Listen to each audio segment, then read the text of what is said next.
আসসালামু আলাইকুম। শ্রদ্ধেয় স্নেহের মমতাময়ী মা বোনেরা, আজকের আপনার জন্য যে ভিডিওটা বানানো হচ্ছে সে বিষয়ে সবিশেষ লক্ষ্য রাখব। সেটা হলেই একটা মহিলা তার বাড়িতে থাকাকালীন বলছে ইমান আমলের সঙ্গে থাকা। ইমান আমলের সঙ্গে থাকার দিক হলেই যে আল্লাহর ভয় সাথে রাখা আর যে কাজটা করব নবীর তরিকায় করা। দুই, ওই বাড়ি যখন থাকবো পর্দায় থাকা। বাড়ির পর্দা হলেই যে মুখমণ্ডল বাইরে থাকবে, হাতের কবজি থেকে বাইরে, পায়ের গিরা থেকে বাইরে।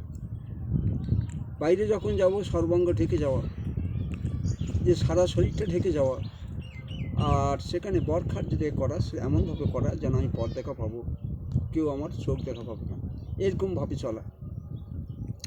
বলছে আমার শরীরটা, আমি তো মহিলা মানুষ, আমার শরীরটা খুব যত্ন করে রাখতে হয়, কারণ আমার শরীরের কোনো অংশ যদি অন্য কোনো পুরুষের চোখে পড়ে সেই অংশটা জাহান্নামের আগুন দিয়ে জ্বালানো হবে, এটা এসছে। তো সেই জন্য আমাদের একটু সাবধানতা অবলম্বন করা।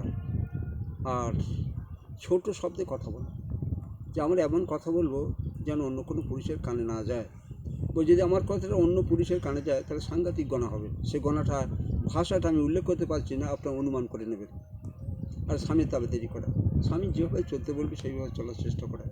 আশা করি আমরা সবাই এইভাবে চলার চেষ্টা করবো ইনশাআল্লাহ।